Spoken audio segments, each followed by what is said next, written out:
After watching, this is my first Raw review, and after I don't know how many weeks finally getting to review a Raw, this was supposed to be the go-home show. This was supposed to be the Raw for the Royal Rumble, which I'll also review this week. I'm looking at my notes here, and I see 4 tag team matches, a bunch of talking, and a bunch of crap that makes no sense. A bunch of crap that a kindergartner probably could have done better. I love the WWE. Don't get me wrong. I love watching wrestling. But anyone who thought that 2015 was bad, 2016 has gotten so much worse. We're about to go into a 30-man Royal Rumble that the WWE World Championship's being defended in.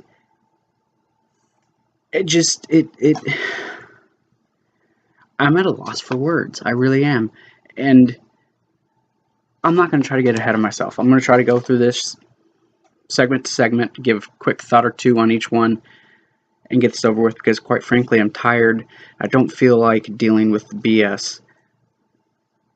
WWE has just sucked the energy out of me. So the show opens. They're in Columbus, Ohio today, and the crowd in this thing was, for the most part, just not there. They didn't make a bunch of noise. A couple pops here or there, mainly for when Lesnar came, but they open up with a Martin Luther King Jr. Day video, showing a few of the key African Americans throughout history, which leads you, excuse me, let me reset myself here, which leads you to Roman Reigns coming out to a mixed reaction, of course, and he comes out to call out Brock Lesnar because of what happened last week on Raw. Instead, you get Chris Jericho, who talks about how the highlight reels already got Lesnar, and how he thinks it'd be even better if Reigns came on it. Well, the next thing you know, the League of Nations comes out, which leads to a match with Roman Reigns taking on Rusev with Jericho as the referee. I'm not going to go into the match details because the match was okay. It was a Roman Reigns match. He won, Superman punch, and then a spear. Before that, Jericho kicked out all the members of the League of Nations one at a time for interfering, and I don't know, just cheap pop, I guess. After that, you see a backstage segment with Jericho and Stephanie, and Stephanie asks Jericho, what is he doing? He's not in charge. This isn't 1999. And then he says, oh yeah, I wish it was, because you were fun, and you were this, stupid, bottom-feeding, blah, blah, blah. The usual Jericho stick. Now, I like Jericho, and it's cool seeing Jericho, but his thing, that to me, is already starting to become, even that's not good for Raw. And then we get Brie mode in the next match. Brie with Alicia Fox. No. And she takes on Natalya, who, surprise, surprise, Paige comes out to be in her corner. But last I checked, wasn't Paige a heel? I think she was. I mean, one week Paige was a heel, or face, and then she was a heel, and then she was a face, and then she was a heel. We thought she was a heel for good. And now she's a face again. Anyway, the match lasted, I don't know, maybe 2 minutes, and most of that time was the announcers talking about how Total Divas is coming back on tomorrow. Whoop-de-frickin-do. Basically, this match was just meant to promote the Total Divas TV show. Match lasted less than 2 minutes, and Natalya won with a sharpshooter. So they move on to talking about how they're going to announce the number one entrant. Now, I'll talk about that in a little bit, but we already know who's going to be number one. And then, surprise, we get another six-man tag team match with, again, the Dudley Boys versus the Wyatt family. This time you got Bray, Luke Harper, and Eric Rowan against the Dudleys and Ryback. It was a squash match, and Ryback came out, had no reaction. The match was okay, I suppose. And then a discus clothesline to end the match. Because Thursday night, the Dudleys got the win in a tables match. So, of course, WWE's got their 50-50 booking that everyone knows about. And, Wyatts had to get their win back. And, you'll see the Wyatts again later. Now on to, if you watch JD from New York, I'd really say go to his channel. I'm starting the reviews. I sound confusing probably, but this dude knows his thing. Go to his channel. Watch his Raw review. It's JD from NY206 on YouTube. But he's got a thing, Get Off My TV. Big Show came out. Ryback's another one of those that fall into that category. But you get the Big Show versus Heath Slater from the Social Outcasts, and they come out. I guess Big Show's a face too. Supposedly, I guess. I don't know for sure. The Social Outcasts, they come out and cut a promo about how they're going to win the Royal Rumble. And Adam Rose says something about having Aladdin's carpet and floating. I don't know. And then Curtis Axel talks about how he wasn't even eliminated in last year's Royal Rumble. Match lasted less than 2 minutes. Big Show with a knockout punch on Heath Slater wins. And then afterwards pretty much clears out the ring of all of the Social Outcasts. As I put in my notes, no point to this match. Just go home show for Raw. Yay, WWE, you're so good. I just want to scream. I want to yell. I'm a little subdued right now because my roommate's fiance is sleeping. She just had a baby. So I'm trying not to be too loud, but I really just want to scream and shout. But then we see the League of Nations backstage with Stephanie, and she's talking about how Jericho punked them out, and he wasn't in charge, and they're like, why is he in charge? And she says, exactly. And she talks about how Del Rio's the U.S. champion and a past Royal Rumble winner, the only one to win the 40-man, and how Sheamus is a former WWE World Heavyweight Champion, and how he's a former Royal Rumble winner. And Sheamus is like, well, that's true, but, we're not scared of nobody. And she tells him to go prove it. Another pointless segment that had no point, didn't further the story in any way, didn't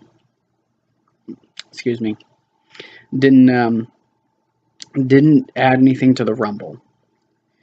So then we get the moment we were waiting for. Who's going to be number one? They kept teasing this the whole night. Vince and Stephanie come out to show who drew number one. And you knew the moment this happened, they were going to have Roman Reigns be the number one guy. So they spin the thing, they spin it, and they spin it, and spin it, and they open it, and Vince has trouble opening a few of them, and he finally gets one open, and of course it says Roman Reigns. He's like, but let's be fair, and let's do it again. So they spin it again, and they take another one out, and of course it says Roman Reigns again. He's like, well, talk about coincidence. So they puts that one to the side, and they do it one more time, and yeah, again it said Roman Reigns.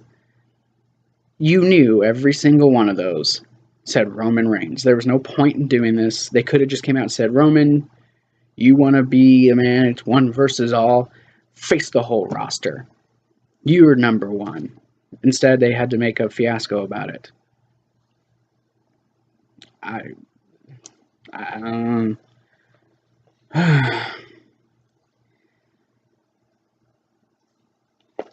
But with them doing this, and then they did even a little bit later, they did a preview for the Rumble where they coincidentally announced that Reigns was going to be the number one guy, it was talking about the numbers. Every year they talk about the numbers for the Rumble. Well, this one really focused on Roman and what he would have to do to win it. That pretty much proclaimed him God, as I saw someone say in a tweet. But then you had Charlotte come out with Ric Flair, and then went to commercial. And you had a match. It was Tamina with Naomi, and no Sasha, who is injured. Why do they keep doing this whole team bad thing? I don't understand it. But they took on Becky, who made a challenge Thursday for Charlotte to let her have another title match. You know, Becky looked really good in the match. The match was okay. Becky won with the disarmer. And afterwards, she told Charlotte, "Hey, I want an answer to my rematch. You know, it would be an honor to face you one-on-one one more time for the title, and I'll win." Charlotte, "Oh, you did have a title shot, and you lost. You think I'm just going to hand you a title match?" So Becky pulled you only won because of your father. She went on this diatribe, and it was a really good promo. Probably, to me, one of the only two highlights of the night. And Charlotte was still like, "No." And she's like, "Oh, well, Rick, you're a Hall of Famer, two-time Hall of Famer. How would those Hall of Famers feel about your daughter? You never backed down from a challenge, but I guess the apple fell far from the tree unless you've, become like your daughter in your old age." So Rick gets up and says, "You want another shot? You got it." Great little promo, like, good little back and forth between Flair and Becky. I liked it for what it was. And then Kevin Owens comes out to sit at ringside during another tag team match. It was Dean Ambrose and Kalisto against Del Rio and Sheamus, along with Barrett of the League of Nations. Match was okay. Nothing special. The League of Nations won after Owens stood up and distracted Ambrose, and he got a kick to the head from Del Rio, and then Sheamus got a bro kick on Kalisto and got the pin. Best part about that match was Owens on commentary. He owned Byron Saxton and Michael Cole. Even called them idiots in a tweet. I'm sorry, people. I am so frustrated. This show just... I almost didn't want to do this, but I procrastinated last week, and I knew I had to get my first Raw review up. This is to Raw getting better, I guess. But then you see New Day backstage doing a funeral for the trombone, which they call Francesca. Big E pumps up Xavier Woods and tells him, what would Francesca want? He'd want us to eat such and such, and then blow up the bathroom. Oh, splatter all over the wall, Coffee says. And he's like, but what else would he want you to do? He's like, he'd want his champions to get revenge. So he nominates Big E to face Jey Uso, Jay and Jimmy get another tag team match, as we find, because that match was next. And we find out they get a tag team title match at the Royal Rumble. For what reason? I don't know. As a person told me in a tweet, it's because they're The Rock's cousins.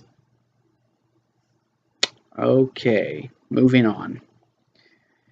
It was a 5-minute match, wasn't nothing major. Big E got a win with the big ending and the distraction. Nothing's changed, same old bullshit. And then we had another backstage segment that had nothing to it. Titus, R-Truth, and Mark Henry talking about how, hashtag something the dream. It was pointless. There was nothing to it. And then you saw Neville. And they were going into, surprise, surprise, another tag team match.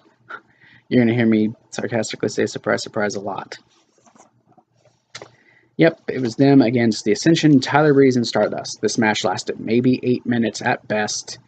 First of all, were all these guys really in the Royal Rumble? Why are the Ascension in the Rumble? Just leave those guys down on NXT. They're appreciated there. They get to work well there. The response to them as well. Leave them in there. And, Michael Cole during the match, most of the match had Titus O'Neil in the ring, and Michael Cole even said, "Oh, Titus, he might be a real threat in this match, in the Royal Rumble." Really? Who's going to buy Titus O'Neil as a real threat in the Royal Rumble? I'm not. No one with a brain is going to believe that Titus O'Neil really can win this match. The Rumble match is literally 4 guys, possibly, who might actually win this. Sheamus, Jericho, Lesnar, and Reigns. I have my opinion on who's going to win. I will discuss that in a video this coming weekend for my preview to the Rumble. But, Tyler Breeze gets in the ring. Less than a minute later, Red Arrow, Tyler Breeze got pinned, and yay, we have a winner. And then we get to the... And mind you, that was the main event of this show. God.